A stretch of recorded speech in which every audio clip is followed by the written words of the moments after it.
So it's a huge, huge honour for us here this evening in this wonderful venue at Stationers Hall to welcome Olga Rudenko, who is the founder and also editor-in-chief of the Kyiv Independent. Olga grew up in Dnipro, a region of Ukraine which probably just over about a year ago, I doubt many of us in this room had even heard of. But now it's become a name like Kyiv and Mariupol and Kherson, etched on the minds of us here in the UK because of the illegal and brutal war of Putin's Russia on its neighbour. But these towns and cities and regions and rivers of Ukraine would have remained unknown to us, and they would have endured atrocities unknown by us had it not been for the brave and selfless reporting of those journalists, both from Ukraine and around the world, who have risked their lives to tell the truth of this ongoing war. And few have told that story with more power, responsibility and determination than Olga's team at the Kyiv Independent. Her team has reported on the unfolding Russian aggression, both to those on the front line and serving in that battle, and also to those in their own homes in Ukraine, but also they've offered trusted quality news about the conflict to those of us on the other side of the world, with a Twitter following which is now, I think, in excess of 2.1 million people. Working her way up from a local newspaper, Olga became a writer and then a deputy editor at the Kyiv Post. But when many of her fellow journalists were sacked by the title's owner because they were refusing to write pieces that were less critical about the government, she and a group of her colleagues decided to leave, and then they went about setting up their own organisation, the Kyiv Independent, for which Olga was unanimously voted editor-in-chief. Yet, who could have known at that point that within a matter of months, her new job would involve reporting on Ukraine's very battle for survival? I mean, it's not easy being a new editor at the best of times, but doing that in the middle of a war with intermittent power, huge financial concerns and enormous personal safety worries, both for oneself and one's team, as well as coming under missile bombardments, it's unimaginable, I think, to us. Yet, as Olga said in Time magazine last year when she was named one of its next generation leaders, it felt like we were defending the essence of journalism. And as her nation continues to battle a tyrant whose success is entirely built on the suppression of a free press, that really could not be more true. This evening's speech, as you'll know, is in honour of the legendary editorial director of the Mirror, Hugh Cudlipp. And I feel certain he'll be absolutely delighted that Olga is here tonight and we're able to reach out a hand of friendship and solidarity to her and to her journalists. We are in awe of their bravery and resilience, and we're inspired by their commitment to report the truth and to confront untruth. On Monday, September the 4th, 1939, that was the day after Neville Chamberlain made his famous radio broadcast in which he told this country that we're at war with Nazi Germany. The Mirror carried this front page message, which I'll just very quickly read to you out of my sellotaped together copy of Publishing Be Damned. For months, even years past, we have tried to warn the public concerning the aims, the threats, the secret intentions of Adolf Hitler. We've been accused of provoking those warlike thoughts that we have endeavoured to defeat by urging that readiness which alone can save us now.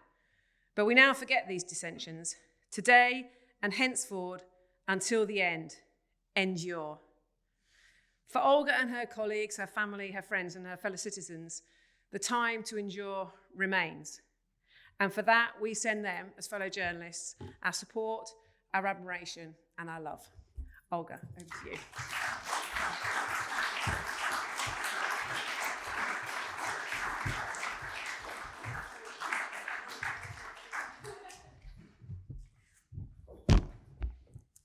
Thank you for such a warm welcome. I just said it's a wonderful summary of everything I was going to talk about. It's an incredible honor to be here and to have this opportunity to talk to you.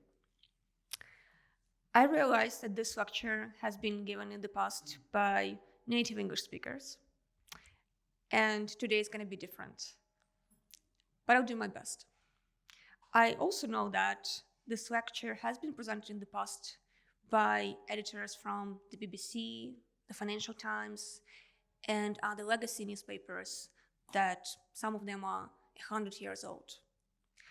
The Kyiv Independent, which I'm the editor-in-chief of, is just 1.5 years old.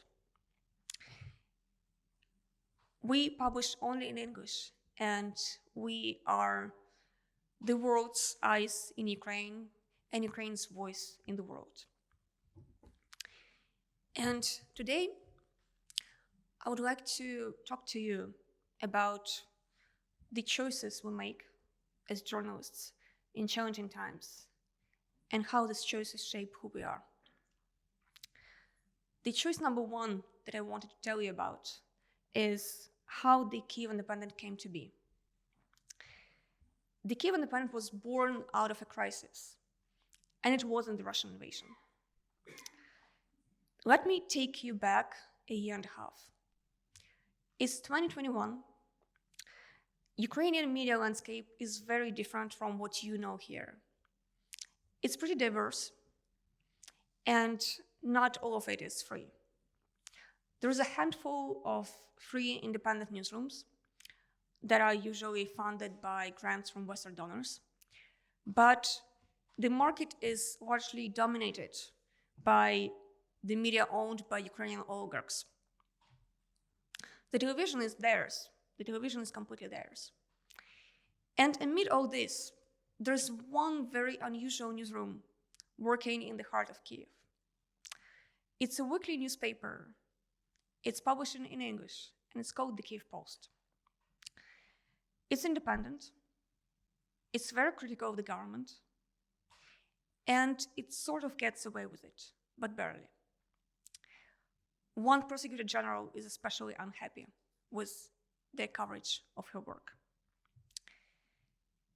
It's a wonderful team of very motivated journalists, and I'm their deputy chief editor. That story ends in November 2021. After being dissatisfied with the critical coverage of the government, the owner of the Kyiv Post decided to take the newsroom under his direct control and to make us soften our coverage. But it wasn't journalism as we know it, and the newsroom refused to accept it. In response, the owner did what Ukrainian media owners do. He fired the entire team, and he planned to reboot the Kyiv Post with a different team of journalists and turn it into essentially a PR newspaper publishing puff pieces about the government, winning him friends and influence, and not getting him into any trouble. That's what he did. And what about us? The team of 30 journalists who were just fired. We all got job offers from other media on the first day. We could have taken them and moved on with our lives.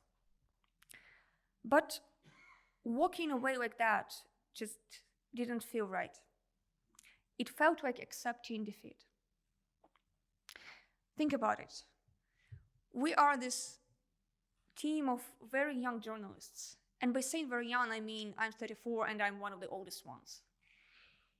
We grew up in this quasi-free media environment where the world around us and the adults around us have been telling us that this is how things are done.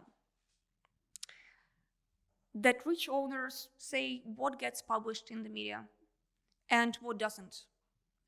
That the government gives orders to those owners, and the journalists don't have a say in it, and the journalists are disposable. When we were studying the Kyiv Independent, one experienced former Ukrainian journalist, a very high-profile one, told me in private, just make peace with the owner and go back to the Kyiv Post. Were you just born yesterday? He asked me. This is how things are done. You just make compromises.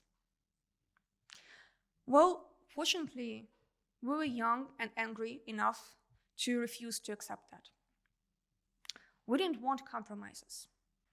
We just wanted to do what we believed in, and that means running an independent newsroom and publishing what we believe is right, what we believe needs to be published, and making mistakes and taking responsibility for them, but doing it as a transparent newsroom that doesn't take orders from the government or the oligarch owner who pays the bills. we also had a very strong feeling that if we just walk away, then we let the bad guys win. Then we let the old system prevail. And we didn't want to let them win. We wanted to show them. So we did the only thing that felt right. We started our own publication. We named it the Kyiv Independent. Picking the name was the hardest part. But it was a fitting name for something created as the result of a fight for editorial independence. And soon, that name would become even more meaningful to us as our own country started fighting to preserve its independence. That was the first choice that shaped us. We chose to take up the fight. The choice number 2 presented itself very fast. We launched the Kyiv Independent in a matter of days. Our first daily newsletter came out just 1 week after we were fired. Our first podcast came out days after that. Our website went live in 3 weeks. We moved fast, but we had no money, no office, nothing. And then a phone call came. One of the richest people in Ukraine, an actual Olga, made a very generous offer. He would cover all our expenses. His representative also pledged that we would be free to write anything we wanted, and the oligarch would just be there to pay the bills. That offer was very generous, and it would have solved all our problems. As you can guess, we didn't take it. We didn't leave our old newsroom in a storm just to go from one mini oligarch to a full-size one. Instead, we decided that we would do everything we can to become self-sufficient financially. We launched a crowdfunding campaign, and we started a membership system. Instead of going with one rich patron, we asked the readers of the Kyiv Independent to be our patrons. And as of now, instead of one oligarch, we have almost 10,000 patrons who support us monthly, and 20,000 people who have supported us with one-time donations. In our first year, they have already given us more than that oligarch so generously offered. That was the second choice that shaped us. We chose to not take the easy road and not to risk losing our independence right after winning it. And I'm not going to say who the oligarch was, but he did make headlines in the past for owning property in this city. The third choice that shaped us as the Kyiv Independent came 3 months later. And that one had a very clear and a very memorable timestamp. It came on the early morning of February 24th, 2022. That night, I got back home from the office at 3 a.m. At about 4 a.m., the Russian state television started broadcasting a speech by Vladimir Putin. At about 4:50, when he was done speaking, I heard an explosion. Then I heard another one. They were coming from above, and that's how I realized that my city, Kyiv, was under an air attack. Interestingly, one of the first things I thought about in that moment was the Blitz of London. That's because that was the first reference from history books in my head for what it's like to be in a city that is under an attack from the air. And I didn't know much about air raids. I didn't know how deadly they were. I didn't know how targeted they could be. And I had just listened to a tyrant talking for an hour about how he wants to destroy my nation. So I put the two things together, and I concluded that this is it. I'm dying today. At this same time, everyone else on the team of the Kyiv Independent, in different parts of Kyiv in their homes, were going through the same or similar realizations. So what did we do? We opened our laptops and we started writing. The news on our website and social media didn't stop that morning, and they haven't stopped since. We reported on every development. Tanks entering Ukraine from the north, Russian troops breaking in from the south, from Crimea, all of it.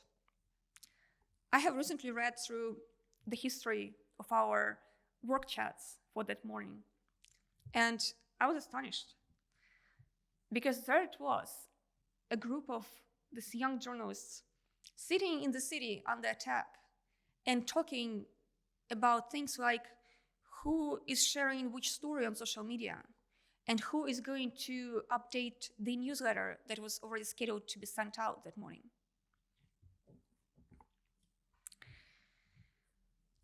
We all became war reporters overnight, and we accepted this new role. We could flee and be a newsroom in exile, reporting from the safety of Poland, for example. But we stayed in Ukraine. In the next few days, a part of our staff, including myself, left Kyiv for other cities.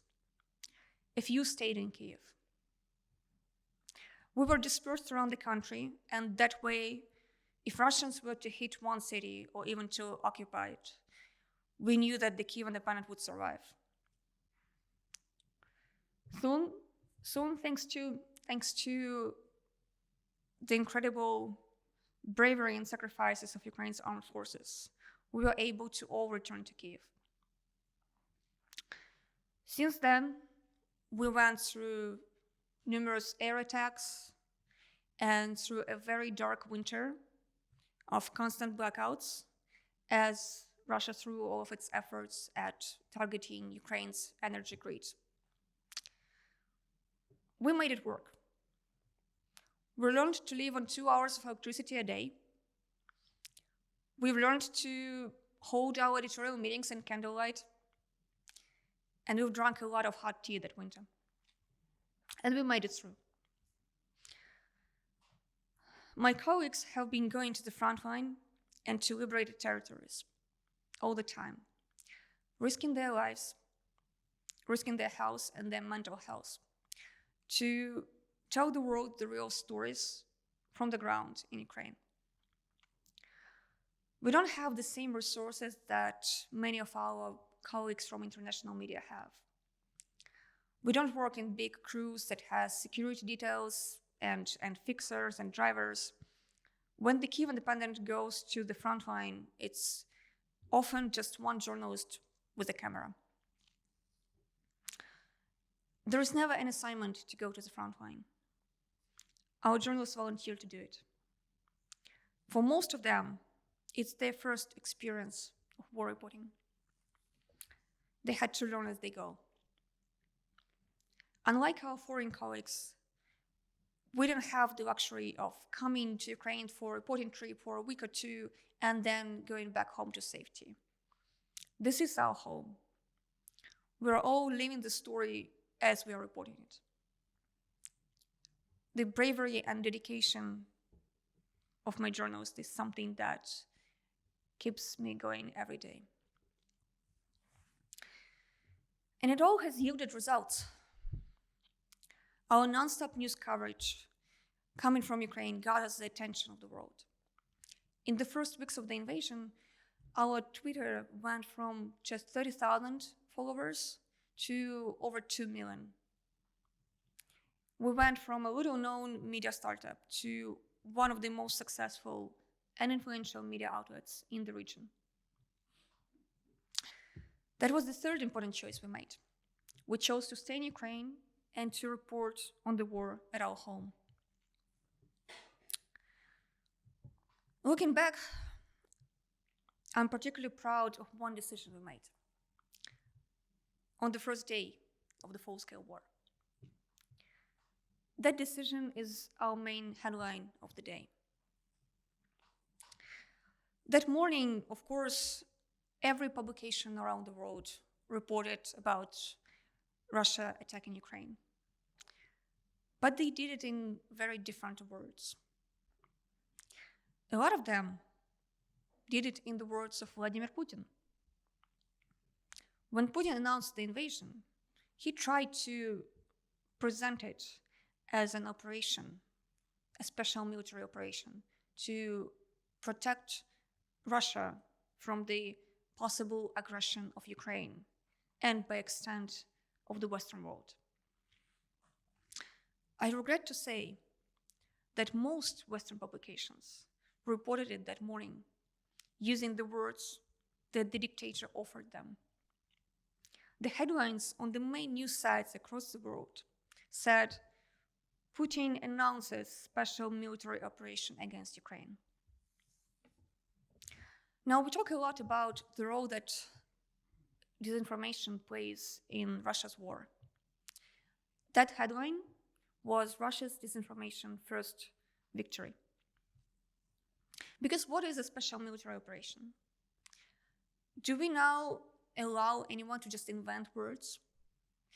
Do we allow and should we allow a bloody dictator to choose how we will define his actions? Or should we call it as it is? When a country sends troops into a neighboring state to invade and subjugate it and faces resistance, there is a word for that. It's a very old word and a very short one. And it's the one that Russia wanted to avoid so much. The headline on the Kyiv Independence website that morning was very simple.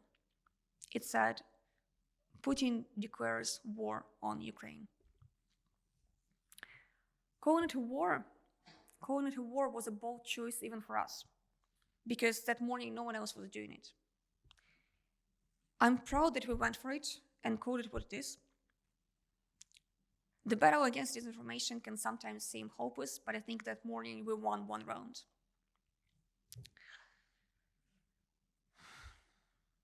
Of course, soon everyone was calling it a war.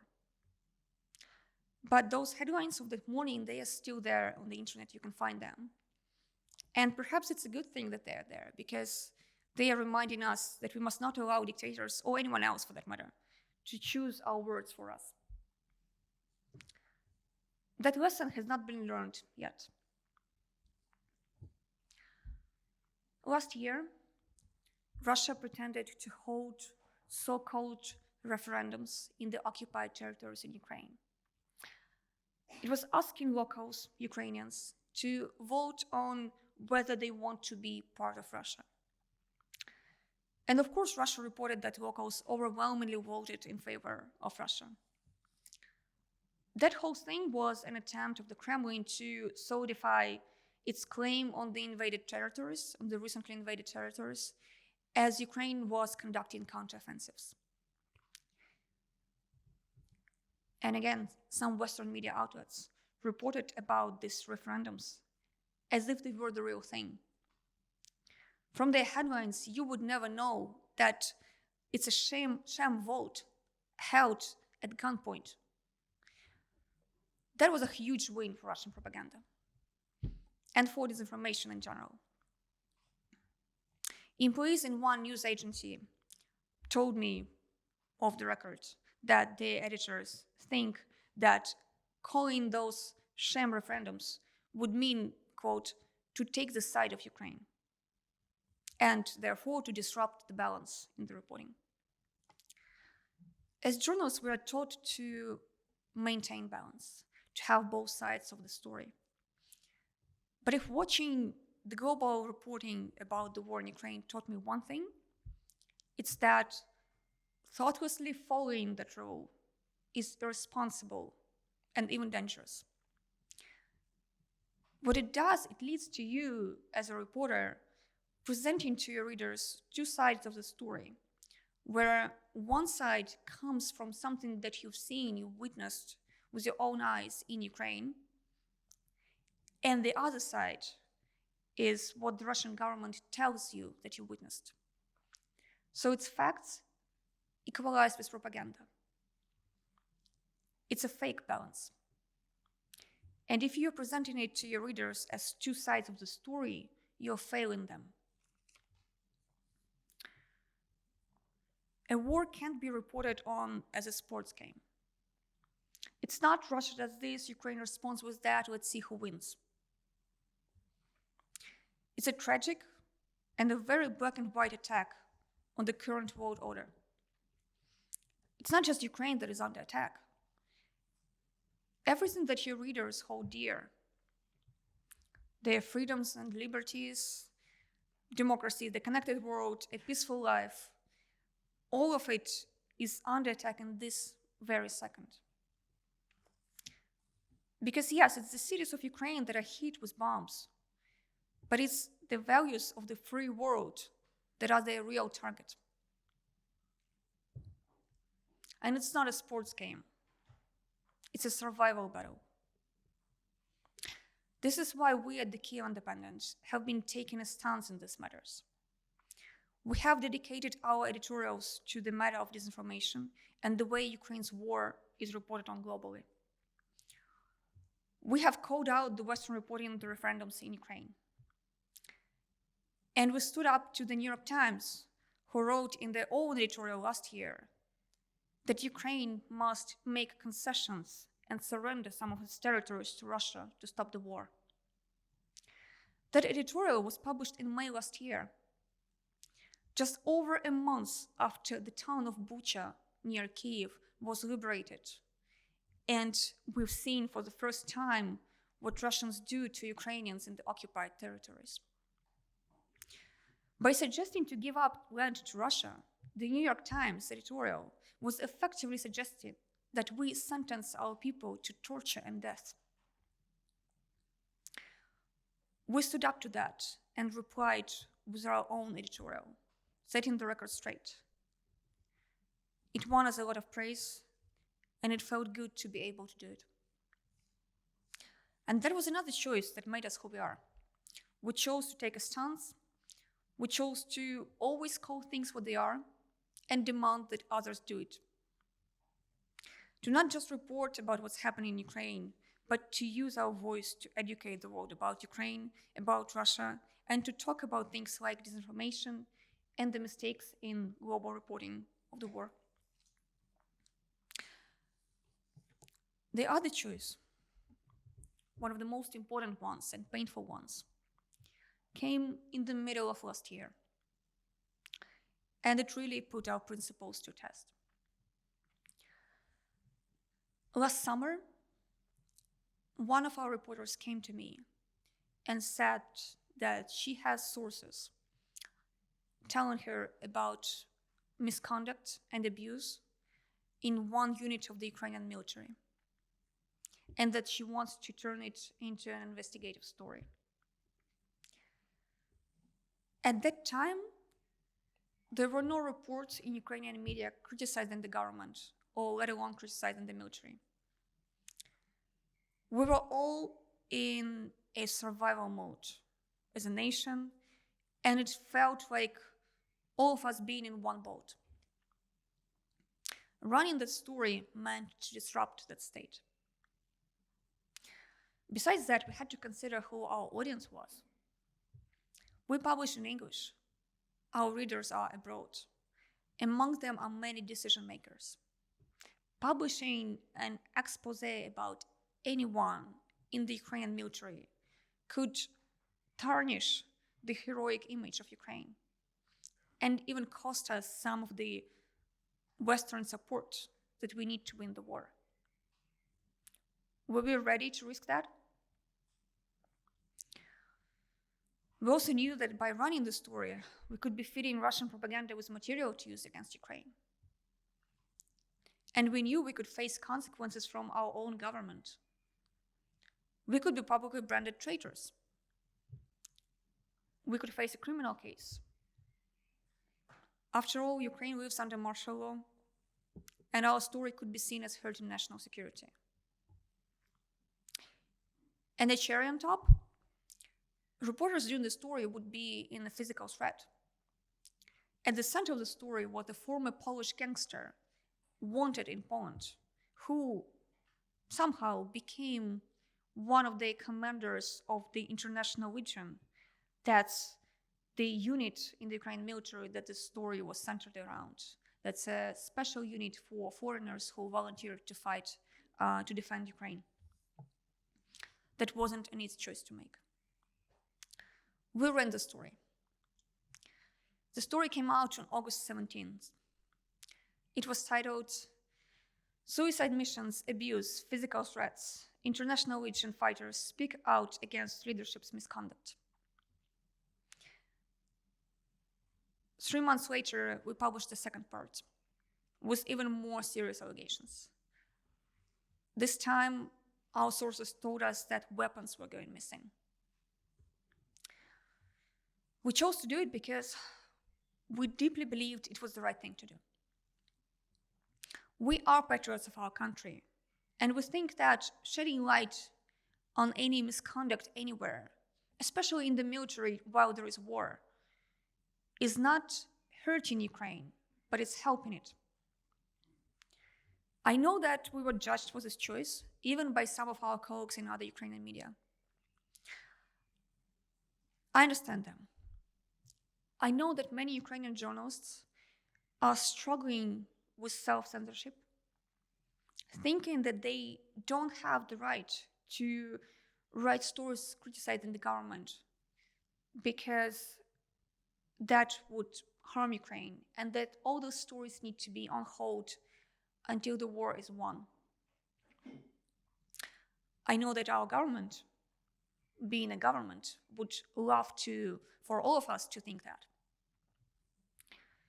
But I think that if we skipped that story, if we shoved it under the rug, we would have betrayed our readers, betrayed ourselves, betrayed our profession, and actually betrayed the values that my fellow Ukrainians are fighting and dying for. After all, in this war, Ukraine is fighting for its future. It is fighting for the right to live by the values of the free world. Freedom of speech is one of these values. And when so many Ukrainians are dying to defend it, we would be ashamed of ourselves if we weren't exercising it.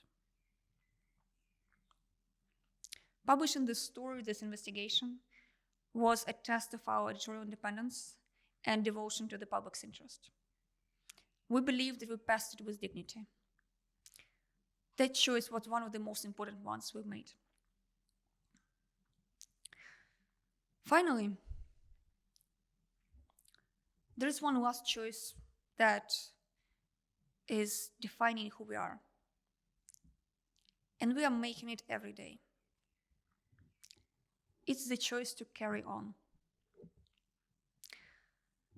The story of the Kyiv Independent hasn't been one big success. It's a bumpy road, and it's an everyday battle. After a year and a half of reporting about the war, of living through it, of working without vacations and almost without any days off, we're all exhausted, physically and mentally. It's one thing to fight back the first attack, to fight the first battle. But it's a different thing to keep fighting battles every day. It would be very easy to just stop. But we are not stopping. When the number of our supporters, our patrons, started going down last year in summer, it looked like it was over. This initial wave of support is gone, and it will be just decreasing from now on. But we refused to accept that. We rolled our sleeves and got to work to grow our membership base again. We planned campaigns, we came up with creative ideas, we got everyone in the newsroom involved in it. And in a couple months, we broke the trend. And our membership base started growing again and reached 10,000 people by the end of the year. That was a big win for us. When Twitter, which we relied on as one of our key platforms, started downplaying Ukraine content, we responded by focusing on other platforms and launching more newsletters to talk to our followers directly. And when the war fatigue started setting in, we looked for new ways to tell stories to our readers. We launched a weekly video podcast and an amazing video series about disinformation and Ukrainian history. And I know that there are so many challenges like that ahead of us, but I know that we can take them. We learned in this last year and a half, that we, as journalists and as people, we don't have to be shaped by external circumstances. We always have a choice. We can choose to fight back. We can choose to defend our beliefs, and we can succeed. It is proved by the example of the Kyiv Independent. And more importantly, it is being proved every day by the example of Ukraine. Thank you.